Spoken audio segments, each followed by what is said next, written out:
Assalamualaikum warahmatullahi wabarakatuh. Perkenalkan, nama saya Resti Natalia, NIM 1965046 dari kelas B. Di sini saya akan menjelaskan tentang tugas mereview materi RPL, rekayasa perangkat lunak. Ya, langsung saja. Di sini ada istilah software engineering. Pertama kali digunakan pada akhir tahun 1950-an dan sekitar awal 1960-an. Pada tahun 1968, NATO menyelenggarakan konferensi tentang software engineering di Jerman dan kemudian dilanjutkan pada tahun 1969. Meski penggunaan kata software di engineering, masukan konferensi tersebut menimbulkan debat tajam tentang aspek engineering dari perkembangan perangkat lunak. Banyak pihak yang menganggap konferensi tersebutlah yang menjadi awal tumbuhnya profesi rekayasa perangkat lunak. Ya, di sini juga ada istilah rekayasa perangkat lunak atau RPL, atau dalam bahasa Inggris Software Engineering atau SF. Adalah suatu bidang profesi yang mendalami cara-cara pengembangan perangkat lunak, termasuk pembuatan, pemeliharaan, manajemen organisasi pengembangan perangkat lunak, dan manajemen kualitas. IEE Computer Society mendefinisikan rekayasa perangkat lunak sebagai penerapan suatu pendekatan yang sistematis, disiplin, dan terkuantifikasi atas pengembangan, penggunaan, dan pemeliharaan perangkat lunak, serta studi atas pendekatan-pendekatan ini, yaitu penerapan pendekatan engineering atas perangkat lunak.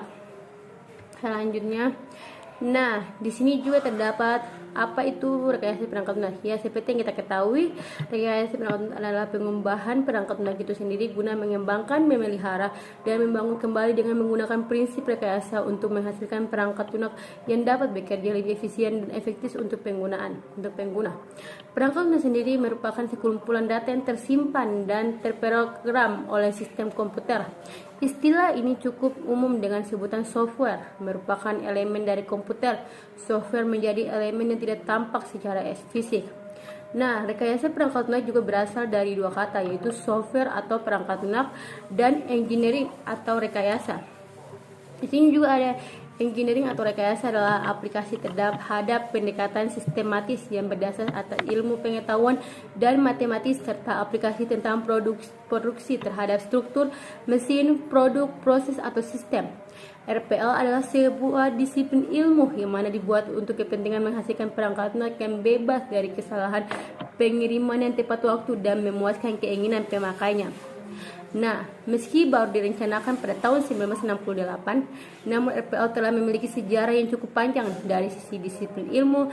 Meski RPL masih relatif muda dan akan terus berkembang, arah perkembangan yang saat ini sedang dikembangkan antara lain meliputi di sini adalah tahun 1940-an dengan kejadian komputer pertama yang membolehkan pengguna menulis kode program langsung, dan di tahun 1950-an generasi awal interpreter dan bahasa makro, generasi pertama kompiler, dan di tahun 1960-an generasi kedua kompiler komputer mainframe mulai dikomersialkan. Pengembangan perangkat lunak pelaksanaan konsep software engineering mulai digunakan, dan di tahun 1970-an pengembangan perangkat lunak perangkat komputer komersial, dan di 1980-an perangkat komputer personal atau PC komersial, peningkatan permintaan perangkat lunak, dan di tahun 1990-an pemrograman berorientasi objek atau OOP, Angular Process, dan Extreme Programming, peningkatan drastis kapasitas memori, peningkatan penggunaan internet, dan di tahun 2000-an platform interpreter modern, Java, Net, PHP, dan lain-lain, outsourcing. Di sini juga terdapat tujuan rekayasa perangkat lunak. Tujuan utama dari seorang mempelajari rekayasa perangkat lunak adalah untuk mengembangkan perangkat lunak yang dapat berfungsi dan berguna bagi penggunanya. Sebuah perangkat lunak tentu harus memiliki fungsi dan kegunaan yang spesifik agar dapat digunakan oleh penggunanya. Pada penjelasan di bawah ini akan diterangkan secara lebih detail apa yang menjadi tujuan RPL, yaitu mendapatkan biaya produksi perangkat lunak atau software yang kecil. 2. Menghasilkan perangkat lunak yang memiliki kinerja yang tinggi, handal, serta tepat pada waktunya. Dan yang ketiga, menghasilkan perangkat lunak atau software yang bisa bekerja di segala macam jenis platform. Dan yang keempat, meningkatkan perangkat lunak yang mempunyai biaya perawatan murah dan terjangkau. Dan ini faktor-faktor yang melatar belakangi munculnya RPL. Satu, ketidakmampuan organisasi memprediksi waktu, usaha, dan biaya atau membangun perangkat lunak. Dan yang kedua, perubahan nisbah atau rasio biaya perangkat keras terhadap harga perangkat lunak. Ketiga, kemajuan pesat perangkat keras. Keempat, kemajuan dalam teknik-teknik pembuatan perangkat lunak. Kelima, tuntutan yang lebih tinggi terhadap jumlah perangkat lunak. Keenam, tuntutan yang lebih tinggi terhadap mutu perangkat lunak. Dan yang terakhir, meningkatnya peran pemeliharaan reka. Di sini juga ada rekayasa perangkat lunak dan disiplin ilmu lain. Terdapat cakupan ruang lingkup yang cukup luas, membuat RPL sangat terkait dengan disiplin dengan bidang ilmu lain. Tidak saja subbidang dalam disiplin ilmu komputer, namun dengan beberapa disiplin ilmu lain di luar ilmu komputer. Nah, selanjutnya di sini juga terdapat sifat dan karakteristik software. Software merupakan elemen sistem logik dan bukan elemen sistem fisik seperti hardware. Elemen itu tidak aus, tetapi bisa rusak. Sedangkan elemen software itu direkayasa atau dikembangkan dan bukan dibuat di pabrik seperti hardware. Nah, di sini juga terdapat kategori perangkat lunak secara umum dapat dikelompokkan sebagai berikut. 1. Perangkat lunak sistem. Ya, dia sekumpulan program yang ditulis untuk melayani program-program yang lain seperti compiler, editor, dan utilitas pengatur file. 2. Perangkat lunak real time, program-program yang memonitor atau menganalisis atau mengontrol kejadian dunia nyata pada saat terjadinya real time event. Ketiga, perangkat lunak bisnis, memproses informasi bisnis seperti payroll, inventory, dan lain-lain.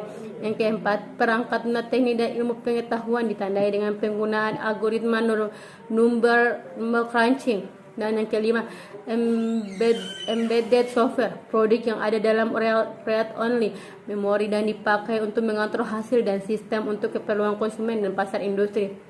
Yang keenam, perangkat lunak komputer personal sesuai kebutuhan personal seperti pengolah data, angka, dan manajemen database. Dan yang ketujuh, perangkat lunak kecerdasan buatan menggunakan algoritma non-numeris untuk memecahkan masalah kompleks yang tidak sesuai untuk perhitungan atau analisis secara langsung. Dan yang terakhir adalah tipe-tipe software. Terdapat 7 tipe-tipe software terdapat 7, yaitu sistem software, application software, engineering dan scientific software, embedded software, product line software, web application atau web apps, dan artificial intelligence software.